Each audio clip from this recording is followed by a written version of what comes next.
आई जरा लवकर काम करा, आज माझ्या माहेराहून सगळे येणार आहेत आणि तुम्ही एवढ्या हळू काम करताय. काल रात्रीच मी तुम्हाला सगळं सांगितलं होतं ना. सकाळी उठून सगळं घर साफ करायचं आहे, दरवाजा खिडक्यांची धूळ झटकायची आहे, कुठेही धूळ किंवा माती दिसायला नको. त्यानंतर स्वयंपाकघरात भाज्या ठेवल्या आहेत. रात्रीच्या जेवणासाठी 4 भाज्या बनवायच्या आहेत. माझ्या माहेराहून येणारे पाहुणे सगळे नाश्ता करून येतील, पण त्यांच्यासाठी असा स्वयंपाक करायचा आहे की ते पाहतच राहतील. खाण्यापिण्याची काहीही कमी असता कामा नये. अंजनाताई हसत म्हणाल्या, सुनबाई, खाण्यापिण्याची काही कमतरता राहणार नाही, तू चिंता करू नकोस. आणि तसंही तुझे माहेरचे लोक दुसऱ्या तिसऱ्यांदा आपल्या घरी येत आहेत. मला पाहुण्यांना आदराने खायला घालायला आवडतं. मी स्वादिष्ट स्वयंपाक करेन. थोडा विचार करून अंजनाताई म्हणाल्या, सुनबाई, मी स्वयंपाक सांभाळते, तोपर्यंत तू वरच्या मजल्याची साफसफाई करू नये, कारण मी दोन्ही कामं नाही करू शकत. आरती कपाळावर आठ्या आणत म्हणाली, आई, मी काल रात्रीच सगळं सांगितलं होतं की मला पार्लरला जायचं आहे. अंजनाताई शांतपणे म्हणाल्या, सुनबाई, खूप कामं आहेत, तू साफसफाईचं बघ, मी स्वयंपाकाचं बघते. अंजनाताईंच्या या शब्दावर आरती नाराज होत म्हणाली, इतकं मोठं घर मी एकटी कसं साफ करू, आणि मला केस कापायला जायचं आहे.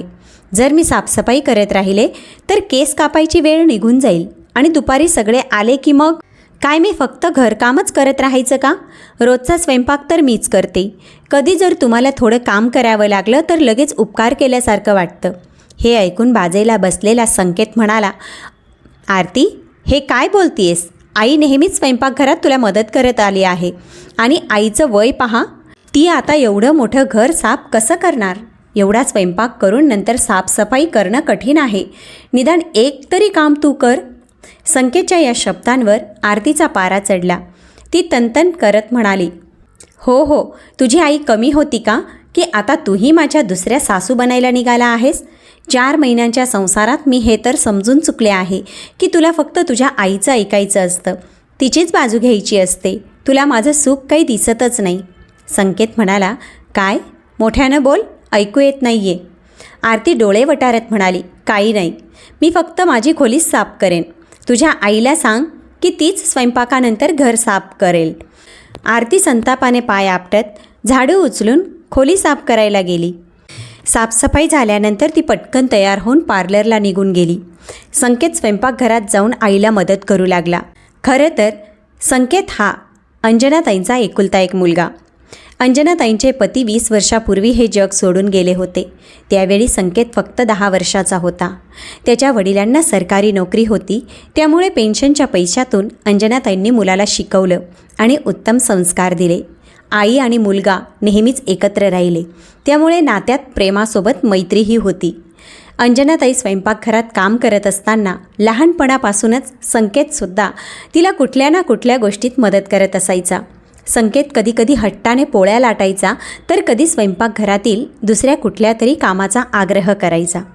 आईसोबत स्वयंपाकघरात जास्त वेळ घालवल्यामुळे तो स्वयंपाकाची बरीच कामं शिकला होता.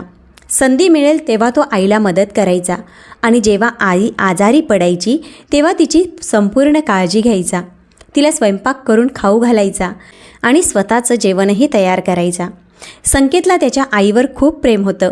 अंजनाताईचे आईवडील, भाऊ आणि वहिनी तिच्या माहेरी राहायचे. अंजनाताई 4 भावांमध्ये एकमेव बहीण. पती गेल्यानंतर तिच्या भावांनी तिला आग्रह केला की ती माहेरी येऊन राहावी. तुझं मूल लहान आहे, तू एकटी कशी राहशील? आम्ही आहोत ना तुझ्यासाठी. पण त्यांनी नकार दिला. त्या विचार करत होत्या, आज आईवडील आहेत, पण उद्या जेव्हा ते नसतील तेव्हा माहेरी भाऊ आणि वहिनीमध्ये राहण्यापेक्षा सासरीच राहणं बरं. मला पतीच्या पेन्शनचे पैसे मिळतात, त्यामुळे हातात पैसा असेल तर मी माझ्या मुलाला चांगल्या प्रकारे शिकवू शकेन आणि त्याचं भवितव्य सुरक्षित करू शकेन. त्या आपल्या मोठ्या भावाला म्हणाल्या, दादा, मी माझ्या नवऱ्याच्या घरीच राहीन, मी कुठेच जाणार नाही. तुम्ही नेहमी माझ्या भेटीसाठी येत जा. मला कधीही गरज पडली तर तुम्ही माझ्यासाठी आहातच. असं म्हणून तिनं माहेरी जाण्यास नकार दिला. अंजनाताईंच्या माहेरच्या घरी पूर्ण कुटुंब होतं. तिथे कशाचीच कमतरता नव्हती. सगळे अगदी शांतपणे राहायचे. या 20 वर्षात त्यांच्या आईवडिलांचं निधन झालं, पण तिचे भाऊ आणि वहिनींनी तिची खूप काळजी घेतली. त्या नेहमी अंजनाताईंना सण समारंभांना बोलवायचे. संकेत जेव्हा स्वयंपाकघरात गेला तेव्हा तो म्हणाला, आई, मी भाज्या चिरतो, तोपर्यंत तू पुरीसाठी पीठ मळ आणि मी रायत्याला फोडणीही टाकतो. मी बाहेरून एक स्टूलही आणला आहे. आई, तुला बराच वेळ उभं राहिलं की गुडघ्यात दुखतं ना, त्यामुळे मध्ये मध्ये स्टूलवर बसत जा. आई, इतक्या साऱ्या भाज्यांची काय गरज आहे? 2च भाज्या कर. रायता आणि खीर आहेच, एवढ्यात भागेल. नाही रे बाबा, नवीन सूनबाई नुकतीच घरी आली आहे आणि तिचे आईवडील पहिल्यांदाच आपल्या घरी येत आहेत. फक्त 2 भाज्या करणे योग्य वाटत नाही. किमान 4 भाज्या तरी हव्यात. एवढ्या वर्षांनी घरात गजबजल्यासारखं वाटतंय. सून आली, नातेवाईक यायला लागले. मला हे सगळं करायला आवडतं. पण आई, तुझी तब्येतही जपली पाहिजे. एवढं करून तू आजारी पडशील.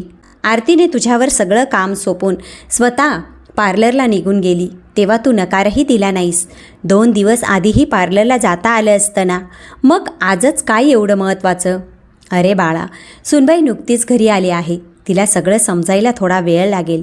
ती अजून लहान आहे, फक्त 20-21 वर्षाचीच तर आहे. हळूहळू तिला सगळ्या घरच्या रीतिरिवाजांची सवय होईल. हो आई, मीही तेच म्हणतोय की आरती आता लहान मूल नाही, ती 20-21 वर्षाची आहे. 20-21 वर्षाची मुलगी लहान नसते. आई, तू अजूनही तिला लहान समजत आहे. 20 वर्षाची आहे ती. मुली एवढ्या हुशार होतात की त्यांना चांगलं वाईट, योग्य अयोग्य याची पूर्ण समज असते आणि तू तिला नेहमीच लहान समजून तिच्या हट्टाखातर सगळं सहन करतेस. मग जेव्हा ती अगदी बेशिस्त वागेल तेव्हा मात्र मला सांगू नको की तुझी बायको ऐकत नाही. मी आत्ताच सांगतोय हं. तिला घरातली कामं शिकवायला आणि जबाबदाऱ्या द्यायला सुरुवात कर. तू पूर्ण आयुष्यभर काम करत आली आहेस. आता सून आली आहे तर तू थोडं रिलॅक्स हो. जेवढं जमेल तेवढंच काम कर. स्वतःवर ओझं घेऊ नको. तूच तिला लहान समजून तिच्या मनाप्रमाणे वागू देत आहेस. हे योग्य नाही आई. अरे बाळा, एवढ्या छोट्या गोष्टीवर का कोणी रागवतं? बरं ठीक आहे, मी तिला समजावीन. संकेतचा राग शांत करत अंजनाताई म्हणाल्या.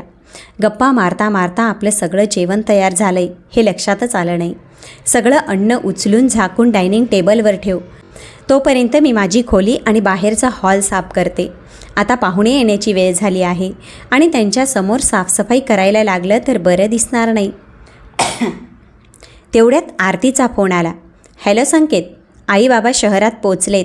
10 मिनिटात घरी येतील. तू पटकन पार्लरला येऊन मला घेऊन जा. मी ऑटोने आले तर उशीर होईल. पार्लर आपल्यापासून फक्त 5 मिनिटाच्या अंतरावर आहे. ठीक आहे आरती, मी येतो. तू बाहेर भेट मला. आरती घरी पोचली आणि तिच्यासोबत माहेरचे सगळे आले. भाऊ, वहिनी, आईवडील, काका काकू. आरतीने सगळ्यांना अगत्याने भेट घेतली आणि हॉलमध्ये सोफ्यावर बसवलं. माहेरचं कुटुंब आलं आहे म्हणून त्या आनंदाने भेटायला हॉलमध्ये आल्या. त्यांनी सगळ्यांची भेट घेतली आणि सोफ्यावर बसायला गेल्या. तेव्हाच आरती म्हणाली, आई सगळ्यांसाठी पाणी आणा. एवढ्या लांबून प्रवास करून आले आहेत सगळे. आधी चहा घेऊ, मग थोड्या वेळाने जेवण करू. ठीक आहे सुनबाई, मी आत्ताच पाणी आणते. असं म्हणत अंजनाताई सगळ्यांसाठी चहा आणि पाणी घेऊन आल्या. आरतीच्या आईवडिलांनी हे ताट सजवून त्यात सागर संगीत संभाषणांचं साहित्य ठेवलं होतं आणि त्यासोबत एक निमंत्रण पत्रिका ठेवली होती. आरतीच्या आईने सांगितलं, अंजनाताई, आमच्या धाकट्या मुलाचं लग्न ठरलं आहे. तुम्हा सगळ्यांना लग्नाला नक्की यायचं आहे. हो हो, आम्ही नक्की येऊ. तेव्हाच आरती अभिमानाने म्हणाली, आई तुम्हाला माहीत आहे का, माझ्या भावाचं एक मोठ्या घराण्यात लग्न ठरलं आहे. ते खूप श्रीमंत लोक आहेत. त्यांच्या घरी 4 गाड्या आहेत. खरं तर माझ्या भावासाठी मोठमोठ्या घराण्यातून स्थळ येत होती. अगदी आमदारांच्या मुलींचं स्थळ आलं होतं. पण काय करायचं, भावाला ही मुलगी आवडली म्हणून लग्न ठरलं.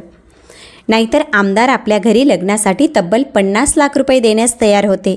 हे ऐकून अंजनाताई हसत म्हणाल्या, ही तर खूप चांगली गोष्ट आहे सुनबाई. मुलाने स्वतःची पसंती निवडणं हे महत्त्वाचं असतं. आता बघ ना, तुलाही माझ्या मुलाने निवडलं आणि किती चांगली निवड केली आहे त्याने. होय, ती मीच आहे. आरतीने मोठ्या अभिमानाने उत्तर दिलं. मग आरती पुन्हा म्हणाली, आई तुम्ही अजून किती वेळ बसणार? आता स्वयंपाकघरात जाऊन वाढण्याची तयारी करा. सर्वांना जेवणाची वेळ झाली आहे. आरतीला बघत संकेत म्हणाला, आरती सगळं जेवण डायनिंग टेबलवर तयार आहे, फक्त गरम करायचं आहे. त्यावर आरती म्हणाली, हो हो संकेत, मला माहीत आहे.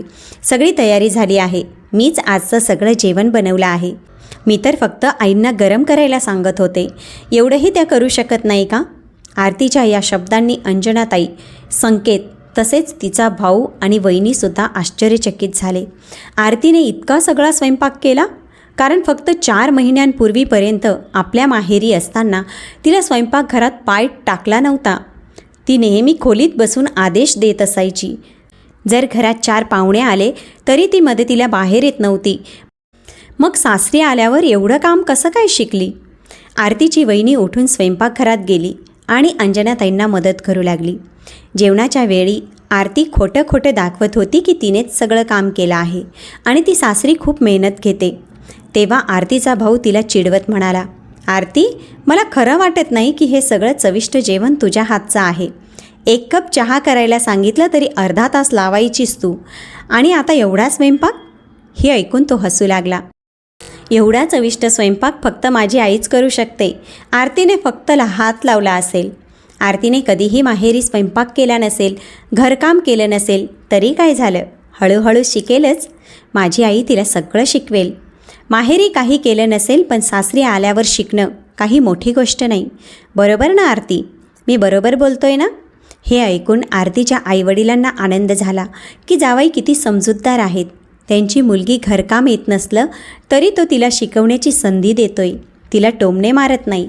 पण आरतीला मात्र हे आवडलं नाही. ती संकेतच्या जवळ जाऊन हळूच कुजबुजली, तुला हे सगळं बोलायची काय गरज होती? शांत बसू शकत नाहीस का? संकेत म्हणाला, माझं काय चुकलं? जे सत्य आहे तेच बोललो. तुला खोटं बोलायचं असेल तर ज्याला सांगायचं त्याला सांग, मी मात्र स्पष्ट सांगतो. तेव्हा आरतीची वहिनी अंजनाताईंचा हात धरून म्हणाली, आई, चला आता तुम्ही पण टेबलावर बसा, आम्ही वाढतो. मग आरती आणि तिच्या वहिनीने सर्वांना जेवण वाढलं. जेवण झाल्यावर पाहुणे हळूहळू निघून गेले. वेळ कसा गेला समजलंच नाही. आता आरती माहेरी जाण्याची तयारी करू लागली. तिने लग्नासाठी भरपूर खरेदी केली होती. एके दिवशी अंजनाताईंशी बोलताना आरती म्हणाली, आई, तुम्हाला माहीत आहे का, माझ्या आईने माझ्या भावाच्या होणाऱ्या बायकोसाठी खूप दागिने बनवले आहेत. कपाळापासून पायापर्यंत सोन्याने सजवलं आहे. आई तिच्या सुनेसाठी खूप खर्च करत आहे. हे ऐकून संकेत चिडून म्हणाला, तुला अचानक हे सांगायची काय गरज आहे? तुझ्या आईने आपल्या सुनेसाठी दागिने बनवले आहेत तर ठीक आहे ना. प्रत्येकजण आपल्या सुनेसाठी काही ना काही करतोच. पण तुला काय कमी मिळालं होतं? तुझ्या लग्नात पण तुझ्या पसंतीनुसारच सगळं केलं होतं, दागिने असो किंवा कपडे. मग आज अचानक तुला हे बोलायचं काय कारण? हे सगळं सांगायचं कारण काय? बोलण्याआधी थोडा विचार करत जा. आरती, तुला नेहमी तुझ्या माहेरचीच आठवण येते आणि मग ह्या घरातलं सगळं काही तुझंच असतं. तरीही तुझ्या भावाच्या लग्नासाठी तू परत एवढी खरेदी केलीस. मी आणि आई काही बोललो नाही, तरीही तू आईला काही ना काही सांगतच राहतेस. ही तुझी सवय चांगली नाही, ती बदल. यावेळी संकेतच्या बोलण्याला आरतीजवळ काही उत्तर नव्हतं, पण तिचा चेहरा रागाने मात्र लाल झाला होता. तिने फोन घेतला आणि म्हणाली, आईचा कॉल आला आहे, आणि खोलीत निघून गेली. आज अंजनाताई ही आपल्या मुलाला काहीही बोलल्या नाही, कारण त्यांनाही असं वाटत होतं की कदाचित त्यांचा मुलगा कुठेतरी बरोबरच आहे. आरती काही लहान मुलगी नाही की तिने प्रत्येक छोट्या गोष्टीत माहेरचा उल्लेख करावा. तिला आपल्या आईवडिलांकडून खूप सन्मान हवा असतो, पण ती माझ्या आईचा सन्मान करायला तयार नाही.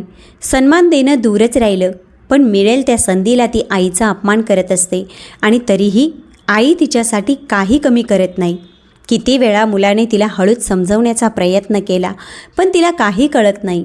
दुसऱ्या दिवशी जेव्हा आरती आपल्या भावाच्या लग्नाला जायला तयार होते, तेव्हा ती आपल्या सासूला म्हणते, आई, तुम्हाला माहीत आहे का, माझे आईवडील किती श्रीमंत आहेत, किती मोठं ऐश्वर्य आहे त्यांच्याकडे. शहरातल्या सर्वात मोठ्या हॉटेलमध्ये लग्न आहे. मोठे मोठे लोक येणार आहेत लग्नाला. त्यामुळे तुम्हीही जरा छान तयार व्हा. तुमच्या स्वस्त साड्या घालून येऊ नका, नाहीतर गरीब दिसाल आणि मला लाज वाटेल. एकदा माझ्या माहेरी या, मग दाखवतेच किती श्रीमंत आहेत तिथं. हे ऐकून अंजनाताईंच्या मनात आलं की त्यांच्या शांततेचा आरती गैरफायदा घेत आहे. ती नेहमीच अपमान करण्याचा प्रयत्न करत असते, पण कधीही तिच्या सासूने तिच्यासाठी काय काय केलं आहे हे बघत नाही. तिला मुलगीसारखं वागवण्याचा प्रयत्न केला, तरी तिला काही फरक पडत नव्हता. अंजनाताईंना वाटत होतं माझा छोटासा संसार, एकुलता एक मुलगा, आयुष्यभर मी एक सुनेची वाट पाहत होते की ती आल्यावर तिला मुलीसारखं ठेवू, पण तिला फक्त माहेरचंच कौतुक. माहीत नाही कधी तिला समज येईल आणि कधी ती माझा अपमान करणं थांबवेल, कधी मला आपलं समजेल. आरती निघून गेल्यावर एके दिवशी संकेत आपल्या आईला म्हणाला, आई, आरतीचा माहेराहून फोन आला, तिला माझी गरज आहे, मी निघतो. लग्नाच्या दिवशी सकाळी लवकर येईन तुला न्यायला, तयार राहा. आई म्हणाली, बाळा, सुनबाईच्या माहेरी लग्न आहे, खूप कामं असतील, जा आणि मदत कर. संकेत तिथे पोचला आणि आरतीचा भाऊ त्याला इतकं कामात गुंतवतो की त्याला लग्नाच्या दिवशी आईला आणायला वेळच मिळत नाही. दुपारचे 12 वाजतात. कामातून मोकळा झाल्यावर संकेत आरतीला म्हणतो, मी आईला न्यायला जातोय. आरती म्हणते, आईला न्यायला जायची काय गरज आहे? तिला चालता येत नाही का? स्वतःहून माझ्या माहेरी येऊ शकत नाही का ती? आता ती काही लहान बाळ नाही की तुला तिला न्यायला जावं लागेल. संकेत म्हणतो, हे काय बोलतेस आरती? 2-2 गाड्या असूनही माझी आई बसने धक्के खात येईन? तासाभराचा प्रवास आहे, मी तिला घेऊन येतो. तेवढ्यात आरतीची आई खोलीत येते आणि घाईघाईने संकेतला म्हणते, बाळा, जो शेरवानी घेतलायस तो नवरदेवाला मोठा आहे, तो बदलून आणायला हवा. आरतीचे बाबा आणि मोठा भाऊ बाहेर गेले आहेत, तूच जाऊन हे काम कर. ठीक आहे आई, तुम्ही मला शेरवानी द्या आणि धाकट्या राजालाही सोबत पाठवा, मी ते बदलून आणतो. असं म्हणत धाकट्या राजाला घेऊन शेरवानी बदलायला निघून जाते. संकेत निघून गेल्यावर आरती अंजनाताईंना फोन करून सांगते, संकेत खूप कामात व्यस्त आहे, तो तुम्हाला न्यायला येऊ शकत नाही, एक काम करा, बसनेच निघून या. आरतीच्या फोननंतर अंजनाताईंनी संकेतला 2-3 वेळा फोन लावण्याचा प्रयत्न केला, पण त्याचा फोन सतत बिझी येत होता. शेवटी त्या बसने बसून संध्याकाळपर्यंत आपल्या सुनबाईच्या घरी पोचतात. घरभर पाहुण्यांची वर्दळ असते. आरती आपल्या सासूला पाहून मोठ्याने म्हणते, पहा, माझ्या सासूबाई आल्या आहेत. आई बहुतेक बसने आल्या असतील, त्यामुळे दमल्या असतील. मी तर बसमध्ये बसून कुठेही जाण्याचा विचारसुद्धा करू शकत नाही, मी नेहमीच कारने प्रवास करते. आईला मात्र बसने येण्याची सवयच आहे, त्यामुळे त्या सहज आल्या असतील. अंजनाताईंना कळत नव्हतं आरती त्यांचं कौतुक करत होती की त्यांची चेष्टा, पण सुनबाईने आपल्या प्रवासाविषयी असं बोलणं त्यांना खूप खटकत होतं. हे सगळं संकेतनेही ऐकलं आणि आपल्या आईकडे गेला. तो म्हणाला, आई, तू बसने का आली? मी तर तुला न्यायला येणारच होतो. आरती लगेच बोलते, संकेत, मीच आईला फोन करून बसने येण्यास सांगितलं. तुझं एवढं काम बघून मला वाटलं की तू न्यायला जाऊ शकणार नाही आणि त्यामुळे आईच लग्नाला येणार नाही. अंजनाताई आरतीला एका खोलीत घेऊन जातात आणि म्हणतात, बाळा, तू मोठा हार घ्यायला विसरलीस, हे घे, मी तुझ्यासाठी हार आणलाय, तोही घाल, आणि तसेही इतक्या दागिन्यात तू खूप सुंदर दिसत आहेस. पण आरती मोठ्याने खोलीभर बोलते, आई, तुम्ही याला मोठा हार म्हणताय? तुम्ही अजून माझ्या होणाऱ्या वहिनीचे दागिने बघितलेच नाहीत. मग ती फोन उघडते आणि सगळ्यांना दागिन्यांचे फोटो दाखवते.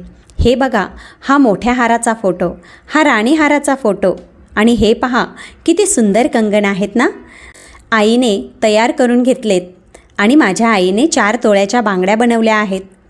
आरतीच्या बोलण्यावर खोलीत बसलेले लोक अंजनाताईंकडे पाहू लागले. अंजनाताईंना खूप अवघडल्यासारखं वाटतं. तिने आपल्या सुनेसाठी खूप प्रेमाने हार आणला होता, पण आरतीच्या बोलण्याने तो काहीच महत्त्वाचा राहिला नाही. अंजनाताईंच्या डोळ्यात पाणी येतं. संकेतला आपल्या आईचा असा अपमान सहन होत नाही. त्याला आपल्या पत्नीवर खूप राग येतो, पण सासरच्या घरी त्याला तिचा अपमान करायचा नव्हता, म्हणून तो गप्प बसला. आईला घेऊन लग्न अर्धवट टाकून घरी जायला निघाला. अंजनाताई खूप नकार देत होत्या, पण संकेत ठामपणे म्हणाला, आई, आता पुरे झालं, मी तिथे मुलासारखं काम करतो, पण आरती मात्र नेहमी तुझ्यावर टोमणे मारते, हे मी आता सहन करणार नाही. ती लग्नभर तुझ्याशी असंच वागेल आणि मी ते बघू शकत नाही. अर्ध्या रस्त्यात असताना संकेतला आरतीचा घाईघाईत फोन येतो. संकेत, कुठे आहेस? आरतीच्या आवाजातील तणाव ऐकून तो म्हणतो, काय झालं आरती? ती म्हणते, संकेत, खूप मोठं संकट आलंय. बाबा दुकानातून घराकडे येत होते आणि त्यांच्याबरोबर सगळे दागिने होते जे आईने वहिनीसाठी बनवले होते. अचानक 2 चोर बाईकवर आले आणि बंदुकीच्या जोरावर त्यांनी बाबांच्या हातातून दागिन्यांची पिशवी ओढून नेली. घरात खूप गोंधळ माजलाय. त्यांनी बाबांना ढकलून दिलं, त्यामुळे त्यांना इजा झाली आहे आता लग्न मिरवणुकीला जायची वेळ आली आहे, पण घरात सगळे हादरलेत. आता काय करायचं काहीच कळत नाही. मी खूप तणावात आहे. जर आपण लग्न मिरवणूक दागिन्यांशिवाय नेली तर माझ्या आईवडिलांची इज्जत धुळीस मिळेल. संकेत आधीच आरतीच्या वागण्याने खूप संतापलेला होता आणि आज त्याला आरतीला धडा शिकवायची संधी मिळाली. तो रागाने म्हणाला, मी काय करू? ते तुझे आईवडील आहेत, त्यांची इज्जत जाऊ दे. मला त्याचं काही घेणं देणं नाही. मी माझ्या आईला घेऊन घरी निघालोय. काय म्हणतोस संकेत? तुला खरंच माझ्या आईवडिलांच्या इज्जतीशी काहीच घेणं देणं नाही? ते तुला आपल्या मुलासारखं मानतात आणि तू आईला घेऊन निघून गेलास. तू तर लग्नालाही राहिला नाहीस. त्यावर संकेत म्हणाला, बरोबर आहे. जर तुझ्या आईवडिलांनी मला मुलासारखं मानलं असेल तर माझी आईही तुला मुलीसारखं मानते. पण तू कधीच त्यांच्या मुलीसारखी वागली नाहीस. उलट तू त्यांचा नेहमी अपमानच करतेस. आजही 2दा केला आहेस. माझ्या आईचा पुन्हा पुन्हा अपमान करून घेण्यासाठी ती तिथे आलेली नव्हती. जर तू तिचा सन्मान करू शकत नाहीस तर तुला अपमान करण्याचाही अधिकार नाही. संकेतचं ऐकून आरती रडायला लागली आणि म्हणाली, अशा कठीण परिस्थितीतही तू मला ऐकून घेण्याऐवजी माझ्यावर रागावतो आहेस. मला वाटलं होतं की तू माझ्या पाठीशी उभा राहशील. तुला माझा पाठिंबा हवा आहे. मी नेहमीच तुझ्या पाठीशी उभा राहिलोय. पण तू अशी वागतेस की मला राग येतो. तू सतत बालिश गोष्टी करत राहतेस. जरी तुला कशाचीच कमतरता नाही तरीही तुला नेहमी माझ्या आईविषयी बोलायचं असतं. तेवढ्यात अंजनाताईंनी फोनवर हस्तक्षेप केला आणि म्हणाल्या, काय रे बाळा, सुनबाई एवढा वेळ रडते आहे आणि तू तिच्यावरच ओरडतो आहेस. बरं सुनबाई, सांग तुला आम्हा दोघांकडून काय हवं आहे? आरती म्हणाली, आई, माझे आईवडील म्हणत आहेत की सध्या त्यांच्याकडे एवढे पैसे नाहीत की ते एका क्षणात दागिने परत तयार करून घेऊ शकतील. सगळी बचत नवीन घर बांधण्यातच खर्च झाली आहे. त्यामुळे ते म्हणतात की माझ्या भावाच्या लग्नात माझे स्वतःचे दागिने घालावेत. 4 दिवसांनी लग्न झाल्यावर ते मला परत करतील. निदान त्या दागिन्यांमुळे लग्नाची शोभा राहील आणि माझ्या आईवडिलांचा सन्मानही वाचेल. पुढे जेव्हा पैसे येतील तेव्हा ते वहिनीसाठी नवीन दागिने करून देतील. फोन स्पीकरवर होता. संकेत म्हणाला, कुठले दागिने आहेत तुझ्याकडे? नेहमी म्हणायचीस की माझ्या दागिन्यांची संख्या खूप कमी आहे, ते खूप छोटे आहेत. मग अशा लहान दागिन्यांनी तुझ्या आईवडिलांची शोभा कशी राहणार? एवढ्या लहान दागिन्यांना पाहून मुलीच्या घरचे टोमणे मारतील. राहू दे, त्यांना तुझे दागिने देऊ नकोस. आणि मग तूच तुझ्या भावाच्या लग्नात काय घालशील?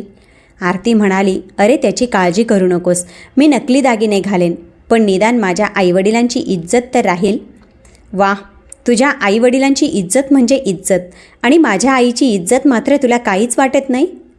त्यांचा सन्मान वाचवण्यासाठी तू नकली दागिने घालण्यास तयार आहेस, पण माझ्या आईचे सोन्याचे दागिने पाहूनही तिला टोमणे मारायला तू थांबत नाहीस.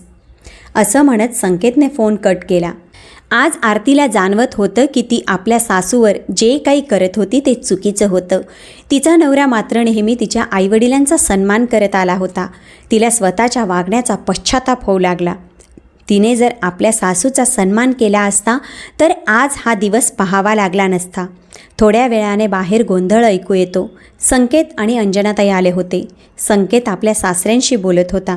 हे पाहून आरतीच्या मनात आशेचा किरण जागतो. तिच्या वडिलांच्या चेहऱ्यावरचा तणाव पूर्णपणे नाहीसा झाला होता. त्यामुळे तिला वाटू लागलं की काहीतरी चांगलं घडणार आहे. हसत हसत आरतीचे वडील पुढे आले आणि म्हणाले, खरंच जावाई बापू, खूप चांगले आहात तुम्ही. त्यांनी सगळे दागिने द्यायला संमती दिली आहे आणि त्याच वेळी अंजनाताई देखील आपले दागिने काढून तुला घालायला देत आहेत. मला माझ्या सुनबाईला नकली दागिने घालून ठेवायला आवडत नाही. मी म्हातारी झाली आहे. मला कोण पाहणार? तिच्या भावाचं लग्न आहे, त्यामुळे तिने मन शांत ठेवायला हवं. संकेत परत आला, पण त्याने आणि अंजनाताईंनी आरतीशी काहीही संवाद साधला नाही. संपूर्ण लग्नभर ते दोघं तिच्यापासून अलिप्त राहिले. मात्र आता आरतीच्या मनात सासूबाईविषयी वेगळ्या भावना निर्माण झाल्या. तिला संपूर्ण लग्नभर आपल्या सासूबाईंशी बोलायचं होतं, पण योग्य संधी मिळाली नाही. लग्न झाल्यानंतर जेव्हा अंजनाताई निघत होत्या तेव्हा आरतीने सर्वांसमोर त्यांच्या हाताला धरलं आणि म्हणाली, आई, मला माफ करा. मी लहान असून किती चुका केल्या आणि किती वेळा तुमचा अपमान केला हे मला माहीतही नाही. आज जेव्हा मी त्या सगळ्या गोष्टींचा विचार करते तेव्हा मला खूप लाजिरवाणं वाटतं. तुम्ही नेहमी मोठेपणा दाखवलात, पण मी मात्र सतत तुमच्यासोबत चुकीचं वागत राहिले. आता मी स्वतःला सुधारण्याचा प्रयत्न करेन आणि तुम्हाला माझी सासू नव्हे तर आई बनवण्याचा प्रयत्न करेन. मी खूप नशीबवान आहे की मला तुमच्यासारखी सासू मिळाली. अंजनाताईंनी तिला क्षमा केलं. दुसरीकडे जेव्हा संकेतला समजलं की आरतीने त्याच्या आईची माफी मागितली आहे तेव्हा त्याला खूप आनंद झाला. हळूहळू आरतीच्या स्वभावात बदल होऊ लागला. तिने आता सासूबाईंचा आदर करायला सुरुवात केली होती. शिवाय ती हळूहळू घरकाम शिकायचा प्रयत्नही करत होती. म्हणून प्रेक्षक मित्रांनो, प्रत्येक मुलीला लग्नाआधी घरकाम येतच असं नाही. अनेक मुलींना घर सांभाळण्याच्या जबाबदाऱ्या माहीत नसतात. लग्न झाल्यावर त्या सासरी जातात, पण त्यांना ह्या जबाबदाऱ्यांची जाणीव नसते. यामुळे गैरसमज निर्माण होतात आणि सासरच्या घरात अडचणी येतात. ही जबाबदारी केवळ मुलीची नाही तर तिच्या आईवडिलांची सुद्धा असते. लग्न हा छोटासा शब्द नाही, तर जबाबदाऱ्यांचं नाव आहे, ज्या आपल्याला पार पाडाव्या लागतात. जर आपण हळूहळू या जबाबदाऱ्या पार पाडायला शिकत गेलो तर आयुष्य आनंदी होतं. प्रत्येकजण चुका करतं, पण त्या चुका सुधारून पुढे जाणं हाच जगण्याचा खरा मार्ग आहे. प्रेक्षक मित्रांनो, तुम्हाला आजची कथा कशी वाटली कॉमेंटमध्ये नक्की सांगा. आवडली असेल तर व्हिडिओला लाईक आणि चॅनलला सबस्क्राईब अवश्य करा.